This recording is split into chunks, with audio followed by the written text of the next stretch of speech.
안녕하십니까. 안녕하십니까. 오늘은 저희 전방셔인대 재건수를 하고 나서 상처를 어떻게 관리할 거냐. 저희가 앞에도 말씀드린 것처럼 뭐 술 먹고 담배 피고 뭐 이런 경우에 상처에 좋지 않은 영향도 좀 준다라고 말씀드리기도 했는데, 그리고 수술하고 나면 어쩔 수 없이 생기는 이 상처들을 잘 관리하는 게 진짜 무엇보다 중요할 것 같습니다. 혹시 상처는 꼬매야 되지 않습니까, 교수님? 그러면 주로 실을 이용하거나 도구들 좀 이용할 것 같은데, 어떤 것들을 주로 많이 사용해서 상처를 봉합하는 것들을 좀 하게 될까요? 일단 기본은 실이죠, 실. 피부는 여러 층으로 돼 있거든요. 안에는 근막도 있고, 피부도 피하층도 있고, 피부층도 있고, 층층이 되어 있어서 깊은 곳에 수술하면 여러 층을 이렇게 꼬매야 되거든요. 안쪽에 이제 피부층은 꼬맬 때 실로 하고 뭐 여러 방법이 있지만, 그 안쪽에 있는 거는 이제 다 실로 꼬맵니다. 실로, 녹는 실로. 우리가 흔히 말하는 녹는 실이냐 안 녹는 실이냐 이렇게 할 때 주로 이제 녹는 실로 안쪽에 있는 것들은 꼬매고, 정말 녹으면 안 되는, 오랫동안 힘을 받아야 되는 그런 것들은 안 녹는 실로 꼬매기도 하거든요. 피부층으로 올라올수록 우리가 겉에 보이는 게 또 중요하니까 겉에는 실로 꼬매기도 하지만 실밥 자국이 남지 않도록 하기 위해서 본드도 바르고 또는 이렇게 테이프 같은 걸로 또 붙이고, 그러면 겉에는 실밥 자국이 전혀 남지 않고 안쪽에서는 녹는 실로 다 꼬매놓고 이렇게 많이 해요.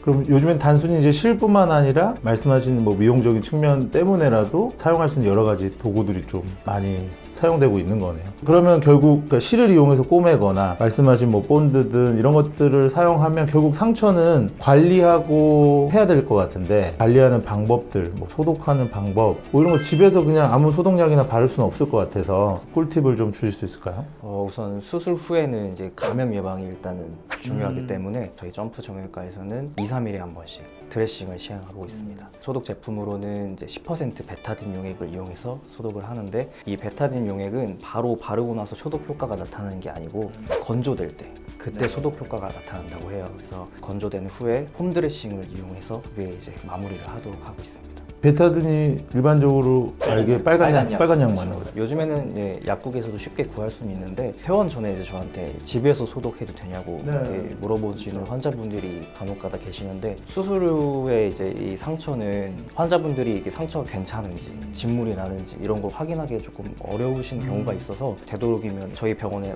내원하셔서 소독을 하라고 말씀을 드리거나, 정 오시기 힘드시면 근처에 있는 병원에서 소독하도록 권장하고 있습니다. 정말 피치 못하게 집에서 해야 될 땐 베타딘 용액을 판다고 하는 그 약국에서 구입해서 베타딘 용액을 사용한다면 조금 뭐 조심해야 된다, 이거는 꼭 피해라, 뭐 이런 것들이 좀 있을 것 같아요. 베타딘 용액을 한번 상처에 바를 때 그거를 또 이제 주변에 뭐 여러 번 다시 발랐다가 다시 상처를 바르시는 경우가 있다고 하는데, 그렇게 되면 이제 주변에 있는 균들이 상처에 묻을 수가 있어요. 그러면 안 되기 때문에 한번 상처를 바르고 나서 그 제품은 버리고 다른 새로운 제품으로 다시 소독을 해야 합니다. 소독하는 뭐 면봉이라든지 뭘 사용한다면 결국 그 상처에 댔다가 다시 베타딘 안으로 집어넣으면 안 된다. 네, 그렇죠. 뭐 그런 말씀일 것 같습니다. 근데 이제 거기에 제일 중요한 개념은, 착각하기 쉬운데 약을 바르는 게 실상은 그렇게 중요하진 않거든요. 이제 집에 가서, 그러니까 이미 봉합이 다 끝난 상처는 거기에 무슨 약을 바르느냐가 사실은 중요하지 않습니다. 더 중요한 거는 그 상처가 염증이 있는지 아닌지를 확인하는 거거든요. 거기에 뭐 빨간 약을 바르든 노란 약을 바르든 사실은 이미 다 게임 끝난 거거든요. 하루 이틀 지나서 상처를 봤는데 괜찮다, 그럼 계속 괜찮은 거거든요.